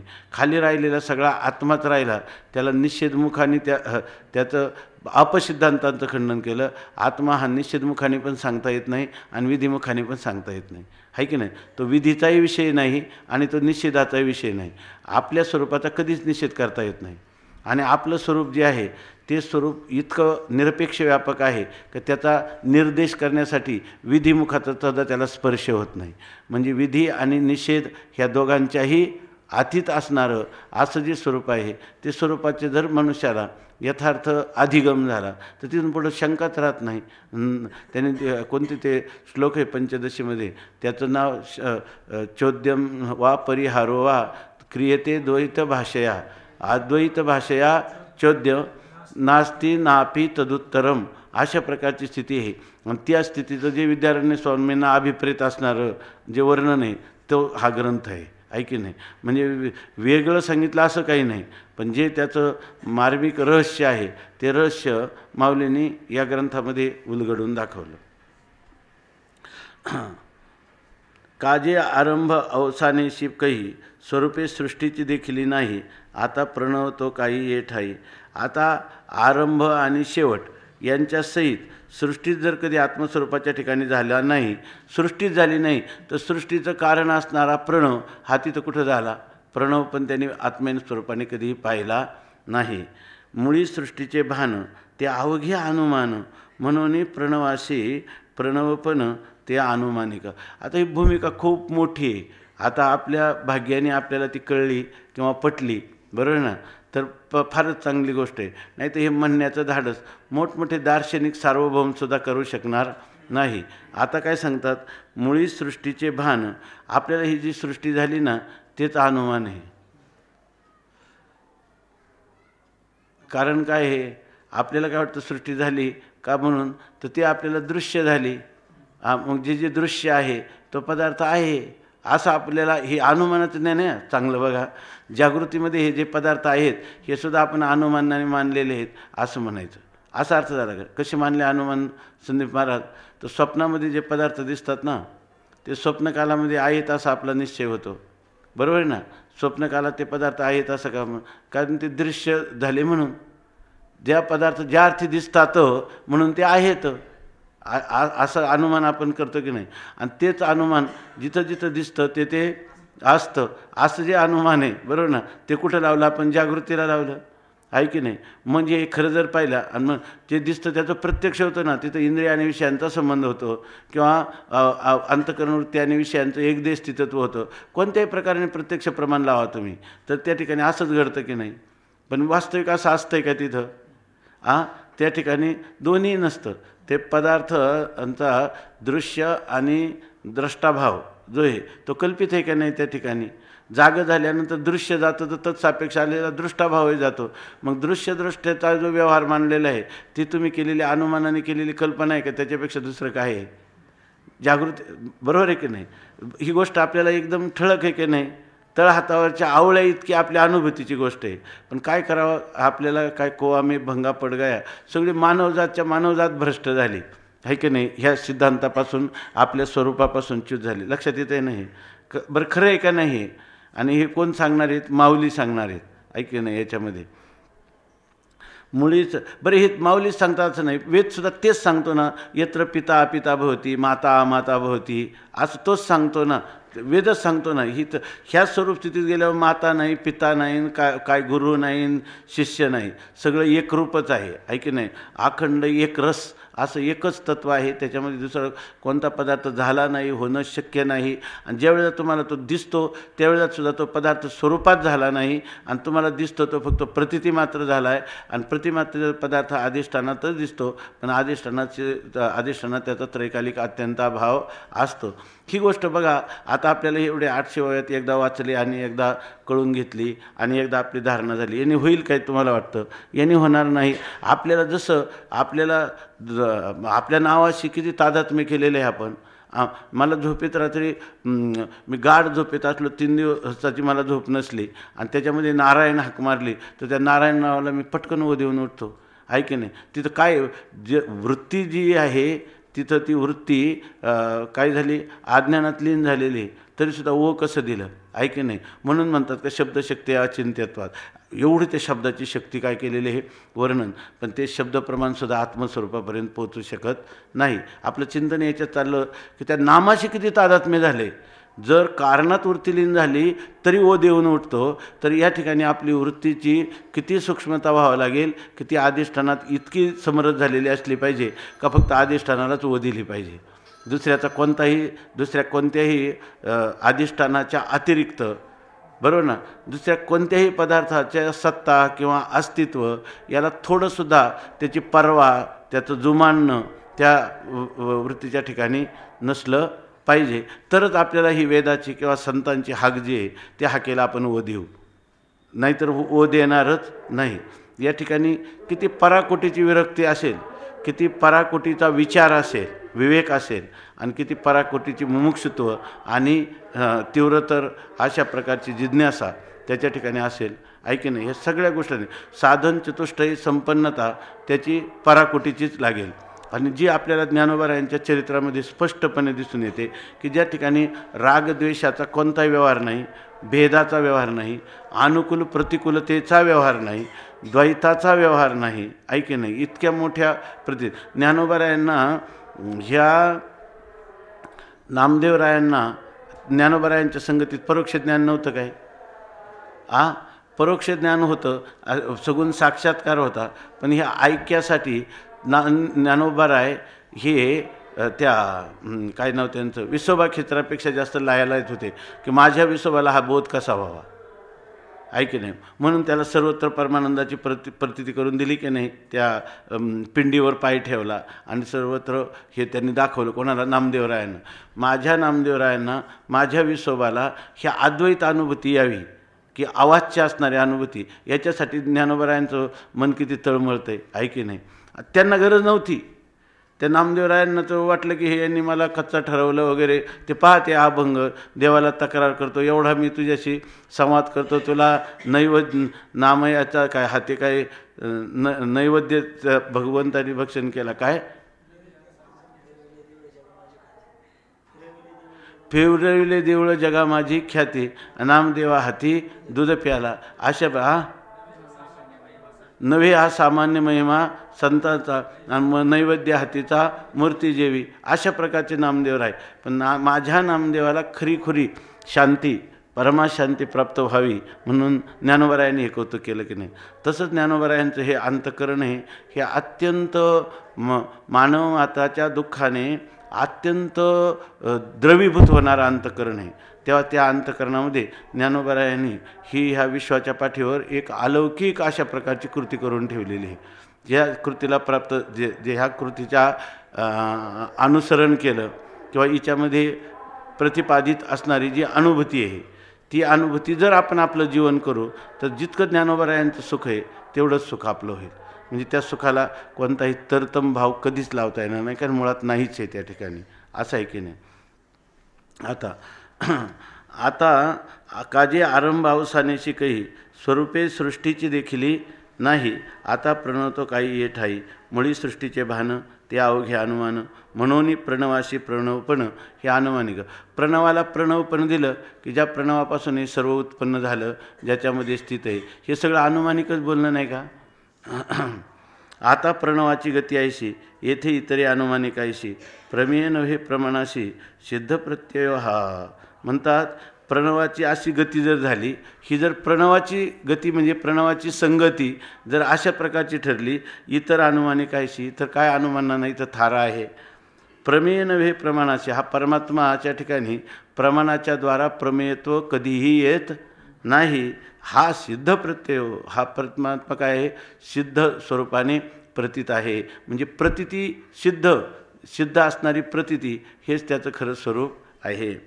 आगा जे जे की जे प्रमाण आत्मा तयाशी अधिष्ठान ते सांडून मिथ्या भान पाहिजे जरी तरी पाहता लक्षणाची आकोटी आत्मेनशी नव्हे भेटी तेची दृष्टी उपराडी की जे जरी तरी पाहता ते ठाई प्रणवाही शुद्धी नाही मा इतरे लक्षणे काही सरतील तेथे. आता पहा आगा जे जे की जे प्रमाण आपण जे जे प्रमाण करू, आत्म्याला प्रमेय करून त्या प्रमाणाच्या द्वारा आत्म्याचं ज्ञान करून घेऊ. म्हणून जे ज्या प्रमाणाची योजना आपण आत्मस्वरूपाच्या ज्ञानासाठी करू, तर त्या प्रमाणाला अधिष्ठान कोण आहे, आत्मा तयाशी अधिष्ठान. प्रमाणाचं प्रमाणत्व येण्यासाठी अधिष्ठान पाहिजे ना, अधिष्ठान कोण आहे, आत्माच आहे. ते सांडून मिथ्याभान पाहिजे जरी, आणि आत्मा त्याला अधिष्ठान आहे. त्या आत्म्याच्या अधिष्ठानरूप आत्म्याला स्वयंप्रकाश असणाऱ्या स्वतःसिद्ध असणाऱ्या स्वयंभू आत्म्याला पाहण्याचं टाळलं आणि मिथ्याभान जरी पाहिजे, आणि मिथ्याभानाला बरोबर ना, मिथ्या प्रतीतीला विषय असणाऱ्या त्या विषयांकडेच आपण जर पाहत बसलो आणि स्वतःसिद्ध आत्म्याची उपेक्षा केली तरी पाहता लक्षणाच्या कोटी आत्मनाशी नव्हेची भेटी. तर आपण जरी कोट्यावधी अनेक प्रकार लक्षणाचे पाहिले आहे की नाही, कोणत्याही प्रमाणात काय आपण म्हणतो बरं ना, लक्षण प्रमाणाभ्याम वस्तुसिद्धी. कोणतीही लक्षणं करा तुम्ही, त्याचं लक्षण करण्यासाठी त्याचं स्वरूप यथार्थ समजावून देण्यासाठी तुम्ही अजहद लक्षणा सांगा, जहद लक्षणेने करून द्यायचा प्रयत्न करा. भागत्याग लक्षणा तरी त्या ठिकाणी होते का, काही नाही तर त्या वृत्तीप्रभाकरामध्ये कोणती लक्षित लक्षणा सांगितली आहे की नाही. असं कोणतीही लक्षणं करा, पण लक्षणाच्या द्वारा या ठिकाणी त्याचा विचार होणार नाही आणि प्रमाणाच्या द्वारा पण होणार नाही. हा लक्षण शब्द प्रमाणाचं देखील उपलक्षण आहे की नाही. पाहता लक्षणाच्या कोटी आत्मेनशी नव्हे भेटी. कोट्यावधी प्रमाण पाहिलं तरी तुमच्या आत्म्याची भेट होणार नाही. त्याची दृष्टी उपराठी केली जरी, आणि तीच दृष्टी जर तुम्ही उलटी केली, बरोबर ना, प्रमेय आत्मा आपल्या बाहेर आहे आणि प्रमाण बाहेर म्हणजे अंतःकरणावरती बाहेर जाते, तेव्हा तिला प्रमाणत्व येतं आहे की नाही. तेव्हा त्या प्रमाणाच्या द्वारा आत्म्याला प्रमेय करण्याची जी वृत्ती आहे ती बहिर्मुख वृत्ती आहे. ती जर तुम्ही ती बाहेर धावणारी वृत्ती जर अंतर्मुख केली, बरोबर ना, त्या वृत्तीचं अधिष्ठान असणारं, बरोबर ना, अंतःकरण जे म्हणजे अंतःकरण वृत्तीचं अधिष्ठान कोण आहे, अंतःकरण. आणि खरं ते अंतःकरण आता ती परिणाम वृत्ती आहे, त्या अंतःकरणाचे अधिष्ठान सात अधिष्ठान कोण आहे, तर ते अंतःकरण अधिष्ठान चैतन्य. ते अधिष्ठान चैतन्य काय आहे, ते आहे ब्रह्मस्वरूप. ते आहे ब्रह्मस्वरूप. आणि ते स्वरूपभूत असणारं ब्रह्म काय आहे, स्वरूपभूत असणारं ब्रह्मच आहे, बाकीचं काही नाहीच आहे. त्या ठिकाणी ना आता ना वृत्तीरूप परिणाम, ना त्याचा प्रमातारूप परिमाण, ना त्या ठिकाणी प्रमेयरूप परिणाम, काही नाही. सगळं काय आहे, फक्त अधिष्ठान मात्रच आहे. असं जर पाहिलं, पाहता तरी पाहता काय पाहता लक्षणाच्या कोटी. अनेक प्रकारच्या लक्षणाचे प्रकार पाहत असताना आत्मेनिशी नवे भेटी तेची दृष्टी उपराटी की जे धरी. तर तीच दृष्टी जर आपण उपराटी करून खरंच शोध करायला लागलो, बरोबर ना, कोणाचा आत्मस्वरूपाचा शोध करू लागलो, तर तरी पाहता ते ठाई प्रणवाही शुद्धी नाही. त्या ठिकाणी मूळ स्वरूपाकडे पाहिलं तिथं प्रणवाची शुद्धी आहे का? प्रणव सापडला का तुम्हाला? सापडला नाही. मग इतरही लक्षणे काही तरतील तेथे, इतर लक्षणं तरून जातील काय तिथं? इतर लक्षणाची काय किंमत आहे त्या ठिकाणी, नाही का? आगास सांख्य आदी करून मताची पंक्ती जाणं ते राहिली थोटावणं आत्मनिर्धारी. त्या सांख्य म्हणतं की प्रकृती पुरुष विवेक करा आणि त्याने तुम्हाला मोक्ष प्राप्त होईल. आणि त्या प्रकृतीचा कसा, प्रकृती पुरुषाचा विवेक कसा करावा हे सांख्य सांगतं की आम्ही त्याचा निर्धार करून सांगतो. असंगो ही अयम पुरुष हा, ह्या ज्ञानाने तुम्हाला काय होईल? मोक्ष होईल. प्रकृती कर्त्री आहे आणि ती आत्म्याला काय करते? भोग आणि मोक्ष प्राप्त करून देते. हे कसं करायचं हे सांगतं. जेव्हा त्याला खऱ्या आत्मदर्शन होईल, बरोबर ना, तर त्यावेळेला सांख्य आदी करून मताची पंक्ती जाणं. सांख्य आदी करून मतांच्या जेवढ्या जेवढ्या म्हणून रांगा आहेत, ऐक नाही, जी दर्शनं आत्म्याचा निर्धार करण्यासाठी रांगेत एकापेक्षा एक प्रधान मल्ल निभरण न्यायाने त्या ठिकाणी उभी राहिलेली आहेत, त्यांच्या मताची पंक्ती ते राहिली थोटावणं आत्मनिर्धारी. आत्म्याचा निर्धार म्हणजे आत्म्याचा निश्चय करण्यासाठी ती त्रोटक पडली, थोटावून राहिली, जागेच्या जागेवर ठप्प झाली, कुंठित झाली संमती. आता याच्याविषयी एक आचार्यांचं वाक्य दिले. तुम्ही सांगा बरं, आचार्यांना सोडून ग्रंथ असतात तर समजा तुमचं श्रुती स्मृती पुराणांची त्याचं प्रमाण देतील, परंतु संमती वाक्यामध्ये आचार्यांचं प्रमाण कशाला देतील? ऐकी नाही. मग आणि माऊलींचं म्हणणंच आहे ना, भाष्यकारा ते वाट पुसतो असं जे म्हणणं आहे, याला सोडून कोणी चिद्विलास म्हणून आता आपण हेच चिंतन करतो. पण हे चिंतन करत असताना केवळ अद्वैताच्या पारंपरिक सिद्धांताला कुठं काही हानी पोचेल असं सांगितलं आहे का काही? तर हा जो प्रवास आहे, अद्वैत सिद्धांताची खरी परिणत स्वानुभूतीची जी अवस्था आहे, ती अवस्थेचं वर्णन गुरु सांगतात. म्हणून माऊलीने त्याचं निर्भीडपणे प्रतिपादन केलं. इतका त्याचा अर्थ आहे. ती त्या सिद्धांताला सोडून काही वेगळंच प्रतिपादन करते किंवा त्याचं खंडन करते असं नाही. जे खंडन करते ना, ते कसं आहे, जसं एखाद्या माणसाचं अंग दुखत असलं ना आणि दुसऱ्याने आणखीन दाबलं का तो काय म्हणतो? आणखीन दाबा, आहे का नाही? कारण म्हणतो बरं वाटतं. तसं हे जेव्हा आपल्याला वरवर वाटताना हे जणू काही सिद्धांतावर आघात केलेत असं वाटतं. आणि तिथं आचार्य काय म्हणतील? माऊली अजून दावा, आहे की नाही? हे जे आहे, हे जे आमचं अंगदुखी यांनी काय होतं असे, आम्ही त्याच्यासाठी तुकाराम महाराजांचा अभंग आहे, आम्ही आता कोठे धावे मन आणि तुमचे चरण देखलिया, भाग गेला सीन गेला अवघा झाला आनंद, प्रेमरसे बैसली मिठी आवडी लाठी मुखाशी, तुका म्हणे आम्हा जोगे विठ्ठल घोगे खरे माप. असंच म्हणतील का नाही? आचार्य देव म्हणतील की काय झालं, आम्ही एवढा दर्शनशास्त्रांचं खंडन केलं आणि ह्या वेदांताचं मंडन केलं आणि याचा आम्हाला जो झाला होता श्रम, माऊली तुमच्या 800व्या वयामध्ये सगळ्या केवळ अद्वैत सिद्धांतावर आरूढ होण्यासाठी झालेले सगळे श्रम, त्या सगळ्या श्रमाचा परिहार तुम्ही केला, असंच म्हणतील की नाही? बरोबर. याच्यामध्ये बघा, आगा जे जे की जे प्रमाण नाही तरी पाहता ते ठाई प्रणवाही आगा सांख्य आदी करून मतांची पंक्ती जाण ते राहिली थोटावणं आत्मनिर्धारी. आत्म्याच्या निर्धारण करत असताना सांख्यादी मतं जी आहेत ते सगळी मतं त्या ठिकाणी थोटावली, कुंठित झाली. कशाविषयी? आत्मनिर्धारी, आत्मस्वरूपाचा निर्धार करण्याविषयी ती सगळी मतं प्रणाली कुंठित झाली. संमती. आता आचार्य वाक्य सांगतात, न सांख्यम न शैवम न तत्पांचरात्रम न जैनम न मीमांसकाद्यैर्मतम वा विशिष्टानुभूत्या विशुद्धात्मकत्वात तदेको विशिष्ट शिव केवलोहम. आता ह्या श्लोकात आपण 10 श्लोकीमध्ये सिद्धांत बिंदूमध्ये भरपूर चिंतन केलं, आहे की नाही? ह्याच्यामध्ये विस्ताराने चिंतन केलं. कोणाला पाहायचं असेल तर तिथं मला वाटतं की हा श्लोक पाहावा आणि ह्या श्लोकाचं झालेलं सगळं चिंतन ह्या अमृतानुभवामध्ये जणू काय याच्यात झालं असं समजून घालावं, आहे की नाही? त्याच्यामध्ये म्हणजे हा जो विषय आहे, याचा हा जो संमत श्लोक आहे तो स्पष्ट होईल.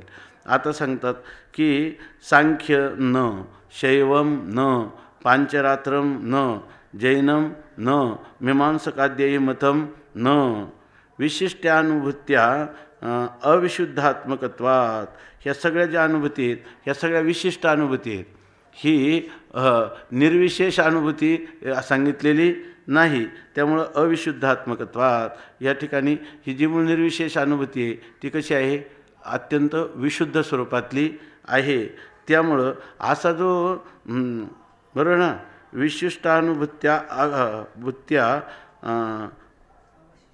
अविशुद्धात्मकत्वात, अविशुद्ध अशा प्रकारचं म्हणजे विशेष रूपाने सिद्ध असणारं याचं स्वरूप असणारं तदेको श्रेष्ठ शिव केवलोहम, असा केवळ शिव मीच या ठिकाणी आहे असं सांगतात. एवं विशुद्धांतकरण होऊन जो विशिष्टानुभूती नव्हे जाणं तो आत्माची परी आत्मदर्शन दुर्लभ होय हे सांगतात. वास्तविक विशिष्टानुभूती नव्हे जाणं ही अशा प्रकारची विशिष्ट अनुभूती म्हणजे कोणती? निर्विशेष असणारी अनुभूती, बरोबर ना. वास्तविक ही काय आहे? ह्या निर्विशेष बरोबर आहे का? पहा, तर या ठिकाणी ही जी अनुभूती आहे इथं त्याचं वर्णन करताना म्हणतात की जव विशिष्ट अनुभूती नव्हे जाणं, ही विशिष्ट अशा प्रकारची अनुभूती म्हणजे ज्या ठिकाणी विशिष्ट अनुभूती का म्हणायची याला? केवळ याला मागं आश्रय नाही, पुढं विषय नाही, अशा प्रकारची. आता ही तरी आपण काय निषेधमुखाने सांगितलं की नाही, म्हणून ह्या अनुभूतीला काय म्हणायचे? अशी विशिष्ट अनुभूती. ह्या अनुभूतीमध्ये ही अनुभूती पण कधी कधी काय आहे, विधिमुखाने जरी सांगितलं, बरोबर ना, आणि निषेधमुखाने सांगितलं तर विषय एकालाच केलं की नाही. म्हणून ही अनुभूतीसुद्धा काय आहे? विशिष्ट, आश्रय विषय रहित असणारी अनुभूती ही सुद्धा विशिष्टच अनुभूती आहे. म्हणून हे जव विशिष्ट अनुभूती नव्हे जाणं तो आत्माची परी आत्मदर्शन दुर्लभ होय. जरी तो स्वतः आत्मा असला परंतु त्या आत्म्याची विशिष्ट अनुभूती, आत्मा असला आणि त्याने आत्म्याच्या अतिरिक्त पदार्थाचं दर्शन करत असला तर ही अनुभूती उपयोगाची नाही. आणि आत्म्याचं दर्शन वेगळेपणाने करत असला, बरोबर ना, किंवा त्याचा विभाग करून करीत असला तरी योग्य नाही, बरोबर ना. मग खरं आत्मदर्शन कधी होईल? ज्या वेळेला हे दर्शन म्हणजे जे ज्ञान आहे त्या ज्ञानाला आश्रय आणि विषय भाव दोन्हीही नाहीत असं विशिष्ट ज्ञान, बरोबर ना. म्हणजे आश्रय विषयाने विवर्जित हे तुझं काय झालं? विशिष्ट ज्ञान झालं की नाही? असं विशिष्ट ज्ञान होईल त्यावेळेला त्या मनुष्याची ही संसार परंपरा कायमची खंडित होईल किंवा सिद्ध होणार नाही. आणि तेव्हा त्याला खरं आत्मदर्शन होईल. तो आत्मा आहे म्हणून तो आत्मा आहे, बरोबर ना, परंतु ते आत्मा आहे म्हणून त्याला साक्षात अपरोक्षात असं असलं तरीसुद्धा त्याला आत्मदर्शन होणार नाही. आणि आत्मा सामान्य रूपाने असणारा आत्मा हा कोणत्याही संसार दुःखाच्या विरोधी नाही. त्या ठाकी जरी आत्माच तो असला तर त्याला आत्मदर्शन आणि ते विशिष्ट आत्मदर्शनाची अनुभूती किंवा आत्मानुभूती येणं आवश्यक आहे. ही गोष्ट सांगायला माऊली विसरत नाही, आहे की नाही. नाही तर तुम्ही म्हणाल आहे आत्मा आहे, तरी आत्मा पण त्याचं विशिष्ट ज्ञान म्हणजे सामान्य स्वरूपातल्या ज्ञानाने ते भागत नाही. पुन्हा त्याचं काय असलं पाहिजे? विशेष ज्ञानच असलं पाहिजे. तेच अज्ञानाचं निवर्तक आहे. ही गोष्ट आपल्याला सांगून देतात, नाही का. विशिष्टानु ह्याच्यात जर बारकाईनं पाहिलं ना, असं केल्यावर मनुष्याची, बरोबर ना, हे झालेल्या परोक्ष ज्ञानालाच अपरोक्ष ज्ञान समजून, बरोबर ना, स्वतःसिद्ध अनुभूतीची उपेक्षा होण्याची पण शक्यता आहे. स्वतःसिद्ध आम्हाला काही नाही, आमच्या ठिकाणी सामान्य नाही आणि विशेष नाही, आणि आतून सगळी मागणी व्यवहारातल्या विशेषाची तर परमार्थातल्या विशेषाची नाही का. पण त्याच्यासाठी लागणारं स्मरण आपलं, त्याच्यासाठी लागणारी जी काही सामर्थ्य आहे त्या सामर्थ्यासाठी लागणारं जे सात्विक धैर्य आहे त्या धैर्याचा अभाव असेल तर त्याला काय उपयोग होणार आहे. म्हणून त्याची पण जाणीव करून देतात असं दिसतं याच्यामध्ये. लक्षात आलं का? असं दिसतं याच्यामध्ये. कारण आता ही विशिष्ट अनुभूती कशाला पाहिजे? माऊली उलट सांगतात की विशिष्ट आत्माची परी आत्मदर्शन दुर्लभ होय, जो विशिष्ट अनुभूती नव्हे जाण. म्हणजे ह्या आश्रयविषयी भावरहित अशा आत्म्याचं जोपर्यंत यथार्थ अनुभूती आली नाही, म्हणजे त्याचं विशेष रूपाने ती विशिष्ट अनुभूती आली नाही, तोपर्यंत हा जरी आत्मा असला तरी त्याला आत्मदर्शन दुर्लभ आहे. आणि आत्मदर्शन जोपर्यंत झालं नाही तोपर्यंत त्याच्या ह्या संसाररूपी अनर्थाची निवृत्ती होणार नाही. असो सिद्ध प्रत्ययविन परोक्षवादाप्रमाणे हा आशय जाणं ग्रंथीचा आहे. हे सांगतात इथं सुद्धा तेच सांगतात. हां, तुम्ही जर म्हणाल की सिद्ध प्रत्ययविन, सिद्ध असणाऱ्या वस्तूचा जर प्रत्यती म्हणजे अनुभव मात्र आला नाही आणि परोक्षवाद अप्रमाण. तुम्हाला किती परोक्ष ज्ञान असलं ते परोक्ष ज्ञान सिद्ध वस्तूचा अनुभव जोपर्यंत घेत नाही तोपर्यंत तुम्ही कितीही शास्त्र षडंगादी वेदो मुखे शास्त्रविद्या असं असलं तर हा परोक्षवाद काय आहे? अप्रमाण आहे. हा आशय जाणं ग्रंथीचा आहे. हा ह्या ग्रंथाचा आशय आहे. कोणी देहची आत्मा म्हणती, कोणी परिच्छिन्नची दाविती, कोणी नेत्रगोळाची लागती धांडोळावया. काही लोक काय म्हणतात? देहालाच आत्मा म्हणतात, हे चार्वाकादी. कोणी परिच्छिन्नची दाविती. नैयायिक हे आत्म्याला काय समजतात? परिच्छिन्न. सांख्य त्याला काय म्हणतात? परिच्छिन्न म्हणतात. कोणी नेत्रगोळाची लागती धांडोळावया. आणि काय म्हणतात? तदाद्रष्टो स्वरूपे अवस्थानम. आत्मा बरोबर ना, द्रष्ट्याची आपल्या स्वस्वरूपामध्ये अवस्थिती कशाने होते? तर योग. योग काय पहिलं सूत्र काय योगाचं? अथयोगानुशासनम. योगाच्या द्वारा तुम्ही कोणत्या प्रक्रियेतून जा? तर यम नियम प्राणायाम आसन धारणा ध्यान आणि समाधी. नेत्र तुम्ही त्या ठिकाणी अर्धनिमित किंवा नेत्र बंद करून तुम्ही ध्यान करा. त्रयानाम एकत्र संयमाहा. ध्यान धारणा आणि समाधी हे त्रय ना, ह्या तीनचा तुम्ही काय करा? अभ्यास करा. म्हणून ते इथं नाव घेत नाहीत पण ते सांगतात एक नेत्रगोळाची लागती म्हणजे डोळे मिटून ध्यान करतात. कशाला? धांडोळावया. म्हणजे तुम्हाला काय होईल? तर परमात्मा निरुद्ध अवस्थेमध्ये योगस्तु चित्तवृत्ती निरोध. हा चित्तवृत्तीचा निरोध करा असं सांगतात. कोणी भरती आकाश ना तरी नेत्री दाविती प्रकाश एवम हे आगमा पाय्यास आत्मा म्हणती. कोणी भरती आकाश. कोणी म्हणतात हे जे आकाश आहे ना हेच आत्मा आहे ना. आता ते निरंकारी बाबांचं जे सत्संग आहे ते म्हणतात आत्मा काही नाही, आकाशच आत्मा आहे असं म्हण. ते आकाशालाच भरतात म्हणजे आपल्या मस्तिष्कामध्ये आकाशालाच आत्मा आहे असं सांगतात. ते भूताकाश आहे, तो काय चिदाकाश रूप आत्मा आहे का? पण सांगतात ना तरी नेत्री दाविती प्रकाश. हे आता मी बोलून गेलो बरं का. सध्या प्रचलित असणारे म्हणजे आपल्या सगळ्यांसाठी सांगून ठेवतो, सध्या प्रचलित असणारे जे अनेक संप्रदाय किंवा व्यक्तींचं महात्म्य आहे त्याच्यामध्ये आपण कोणाचंही स्पष्ट नाव घ्यायचं नाही कधी. म्हणजे हे एक ध्यानात ठेवायचं कारण त्याचे बरेच अनर्थ लोकांना भोगावे लागतात. म्हणून घ्यायचं नाही. काही आपल्या त्यांच्या तत्त्वाचं तुम्ही खंडन करा पण व्यक्तीचं किंवा संप्रदायाचं नाव घेण्याचं काही कारण नाही. आपण आपली गरीब माणसं आहेत, आपल्याला वस्तुस्थितीचं हे करायचं. आपण कोणत्या तरी सांप्रदायिकतेचा स्पर्शाचा अमृतानुभवामध्ये विचार आहे का? कोणत्या धर्माचा, संप्रदायाचा, जातीचा कोणताच हा विचार नाही. हा वस्तुनिष्ठ विचार सांगितला तर याच्यामध्ये तुम्हाला जगातले सगळे मानव मात्र मित्र होतील का नाही? तुकाराम महाराजांच्या प्रमाणे तर खरं मानव मात्र नाही, सगळे प्राणी मात्र मित्र. तुका म्हणे जे जे भेटे आणि ते वाटे मी आयसे. म्हणून काही लोकांना खूप मोठं तोंडसुख घेण्यात, आपल्या संप्रदायाचं काही सांगण्यापेक्षा दुसऱ्यांचं खंडन करण्यातच त्यांना खूप बरं वाटतं परंतु हे काही खरी गोष्ट नाही या ठिकाणी. बरोबर आहे ना? म्हणून आता मी सहज बोलून गेलो परंतु हे पण बोलायचं नाही. कोणी भरती आकाश ना तत्री नेत्री दाविती प्रकाश. वेळ आहे का थोडं? किंवा नेत्री दाविती प्रकाश किंवा काही म्हणतात काय भ्रूमध्यामध्ये जी ज्योत दिसते ना ती ज्योत म्हणजे आत्मा आहे. आणि ज्ञानोबरायांचे अभंग आहेत का नाही? नेत्रज्योतीवर किती लिहिलेले अभंग आहेत. तर ते म्हणतात एवम हे आगमा पायी असं आत्मा म्हणते. हे सगळ्या काय नेत्रज्योतीमध्ये झालेलं, चित्ताचा निरोध झालेला, प्रकृती पुरुषाचा विवेक झालेला, हे सगळ्या ज्या गोष्टी आहेत ह्या सगळ्या आगमापायी आहे की नाही? आणि ह्या आगमापायी गोष्टींनाच हा आत्मा आहे असं ती दर्शनं किंवा त्या परंपरा सांगत राहतात. एवम चुकवून आपण ज्ञानीय भरती राण तेथे सिद्धची समाधान द्वाड झाले. तर ते म्हणतात की एवम आपण चुकून लोक आपापल्या स्वरूपाला चुकतात आणि ज्ञानी रान भरती. आणि दुसरं काय ते येणे सोशे मन झाले रान भरी किंवा हवं भरी नाही का? तर या ठिकाणी मला आता आत्मस्वरूप जाणायचं आणि म्हणून एखाद्या जंगलामध्ये भटकत बसतात.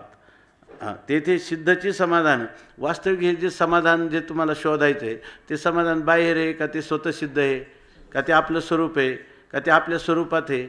आपल्या स्वरूपात समाधान आहे का स्वरूपच समाधान आहे? स्वरूपच समाधान आहे, परंतु त्याला सोडतात आणि रानात दुवाड झाले आणि ते समाधान काही अत्यंत कठीण आहे. असं वाटलं की बरं वाटतं, याजसाठी जप याजसाठी तप, हे व्यासेही अमुप ग्रंथ केले, आहे की नाही. हे समाधान काय असं काय रस्त्यावर पडलेलं नाही. हा बरोबर, रस्त्यावर नाही पडलेलं, तुमच्या जवळच आहे. किंवा तुम्ही समाधान स्वरूप आहात, म्हणून त्या समाधानाला बाहेर शोधायचं काही कारण नाही. मग झाली का नाही, म्हणून त्यांनी लिहिलं. नाथ महाराज त्या भारुडामध्ये काय म्हणतात की या ठिकाणी नाथाच्या घरची उलटी खून आणि पाण्याला मोठी लागली तहान, आहे की नाही. पाण्याला तहान लागली. आता झालेल्या आशयाचं वर्णन करायचं झालं तर एक काही आता लक्षात नाही, त्या ठिकाणी मासा जो आहे ना, मासा, त्या बाबा गर्दींची पदं आहेत, पण आठवलं तर सांगा. तर त्याच्यामध्ये त्या माशाला तहान लागते. आता मासा पाण्यातच आहे का नाही, परंतु त्याला तहान लागते आणि तो तडफडतो पाण्या वाचून. का? त्याच्या शरीरातच असे अवयव आहे, एक झडप आहे, पण ती झडप उघडली का त्याला तहान लागली की ती झडप उघडली का पाणी, पण ती झडप तशी उघडतच नाही. तो किती प्रयत्न केला त्यांनी, तोंडातून पाणी त्याच्या जातच नाही. पाणी त्या झडपेतून, पोटात झडप आहे आणि त्या झडपेतून पाणी जातं. पण त्यासाठी माशाला काय करावं लागतं, उलटं व्हावं लागतं. उलटा झाला मासा का मग त्याच्यामध्ये ते पाणी आपोआप त्या पाण्याच्या दाबाने ती झडप खाली जाते आणि त्याच्या पोटात पाणी जातं. पण त्या पाण्याने त्या माशाने जे करायला पाहिजे ते कोणतं, उलटं व्हायला पाहिजे. तसं आपली जी बहिर्मुख धावणारी वृत्ती आहे ती फक्त अंतर्मुख केली का समाधान हे आपलं स्वतःचं स्वरूपच आहे. पण ही गोष्ट आपण ध्यानात घेत नाही, म्हणून सांगतात ते सिद्धची समाधान दुवाड झाले. असो ज्याचेनी प्रमाणी प्रमाणदशा, तो प्रमाणा साधिजे कैसा, या लागी जैसा तैसा हेची भले. ते म्हणतात इथं घडले काय, ज्याचेनी प्रमाणे प्रमाणदशा, या सगळ्या प्रमाणांना प्रमाणत्व ज्याच्यामुळं आलं, ज्या आत्म्यामुळं प्रमाणांना प्रमाणत्व आलं. कारण का, सगळ्या प्रमाणांचं अधिष्ठानच कोण आहे, आत्मा. नसला तर प्रमाणाची सत्ता तरी आहे का. प्रमाण कोणालाही ज्ञानाचं विषयत्व प्रमाणद्वारा होईल काय, का प्रमाणांचीच असिद्धी होईल, प्रमाणांचीच असिद्धी होईल. आसोनी ज्याचेनी प्रमाणी प्रमाणदशा, तो प्रमाणासाधी कैसा, तो त्याला त्या ठिकाणी प्रमाणाला कसं काय सिद्ध करेल. ज्या प्रमाणाला आत्म्याच्या अधिष्ठानाची आवश्यकता आहे, ते प्रमाण आत्म्याची सिद्धी कशी काय करून देईल, अर्थात करून देणं शक्य नाही. या लागी जैसा तैसा ह्याची भले. म्हणून आत्मा कसा आहे, जैसा तैसा, आहे की नाही. म्हणजे जसा तसा म्हणजे अनिद्रुक अताद्रुक, हे सुद्धा म्हणणं तिथं नाही. पुढं सांगतात काही बाही आळू माळू याही शब्दाचा विटाळू, असं ते आत्म्याचं स्वरूप आहे. म्हणून म्हणतात की या ठिकाणी जैसा तैसा ह्याची भले, जो जसा आहे तसाच आहे आणि हेच म्हणणं चांगलं आहे. आता शंका घेतात. आशंका, आयसा हा सिद्ध स्वानुभव, एकी एकपण तेही वाव, आणि उपदेष्टा उपदेश भाव, दिसतही असे. शंका येईल आता, अशी जर वस्तुस्थिती आहे तर ही स्थिती राहावी ना कायम, आहे की नाही. त्यात द्वैताचा आम्हाला प्रत्ययसुद्धा येऊ नये. आणि तुम्ही म्हणतात का गुरु शिष्यभाव नाहीच आहे, केवळ आत्मभावच आहे, असं आत्तापर्यंत सांगितलं. न गुरुर न शिष्य, आहे की नाही. चिदानंद रूप शिव केवलोहम, अशा प्रकारची जर स्थिती आहे तर आम्हाला शंका साहजिकच येते. आयसा हा सिद्ध स्वानुभव, अशा प्रकारचा हा स्वानुभव जर सिद्ध असेल, एकी एकपण तेही व्हावं. हा असा अनुभव आहे का त्या एकाच्या ठिकाणी दोन तर नाहीत, पण एकाच्या ठिकाणी एक पण, हे सुद्धा मिथ्य आहे. म्हणजे एक पण नाही, ते केवळ आहे, बरोबर ना. असं जर आहे तर मग आणि उपदेष्टा उपदेश भाव, आणि आम्हाला दिसतही आहे, आम्हाला स्पष्ट एक गुरु उपदेशक आहेत आणि तो एक उपदेशाचा अधिकारी म्हणून त्यांच्यासमोर एक उपदेश्य बसलेला आहे. गुरु आणि शिष्य द्वैत आलं कसं. जर तुम्ही म्हणतात का त्याच्यामध्ये एकाच्या ठिकाणी एकपणाचा अभाव आहे आणि धडधडीत आम्हाला हे द्वैतात्मक जगत दिसत आहे, किंवा इथं धडधडीत आम्हाला गुरु शिष्य परंपरा दिसते, आणि ती काय आजपासून नाही, ही कोणी आपल्या काखेतून काढलेला हा गुरु शिष्य विचार नाही, हा भाव परंपरापासून आला. त्या ठिकाणी सांगतात ना तरी आदिगुरु शंकरा लागोनी शिष्य परंपरा, बोधाचा संसारा झाला जो आमुते. हे सनकादिकांची परंपरा आहे, नारद जनकादिकांची सगळ्यांची परंपरा आहे, ज्ञानोबरायांची परंपरा आहे, ऐकीन आदिनाथ गुरु सकळ नाथ महाराजांची परंपरा आहे. हंसरूपी ब्रह्मा उपदेशी श्रीहरी त्यांचीसुद्धा काय आहे, परंपरा आहे आणि ह्या परंपरा धडधडीत असताना शास्त्रामध्ये ह्या परंपरांचं वर्णन केलं असताना आणि कोणत्याही संप्रदाय पुरस्सरच हे तत्त्वज्ञान होतं असं सांगत असताना ह्या गुरु शिष्य आम्हाला धडधडीत दिसतात ऐकी नाही आणि ते शास्त्राने पण कथन केलेले आहेत. आणि तरी उपदेष्टेपण असतची आत्मा अविलक्षण ऐसे काही आवाकून बोलत असे. तर ते म्हणतात तर बाबा उपदेश आणि उपदेष्टेपण बरोबर. इथं उपदेश एक जण करतो बरोबर ना, तो उपदेष्ट आहे. ज्याला उपदेश करतो तो उपदेश्य आहे, करतो तो उपदेशक आहे आणि मध्ये काय आहे उपदेश आहे बरोबर ना. तो जे करतो तो उपदेश आहे म्हणजे उपदेश्य उपदेश आणि उपदिश्य बरोबर अशी त्रिपुटी या ठिकाणी दिसून येते. हे खरं आहे परंतु आमचं म्हणणं असं आहे की ही कशी आहे वाचारंभण मात्र आहे. उपदेश उपदेष्टेपण आसतची आत्माविलक्षण. उपदेश आणि उपदेष्टेपणाचा हा चिदविलास चालूच आहे बरोबर ना. हा तर चालूच आहे पण आत्मा अविलक्षण.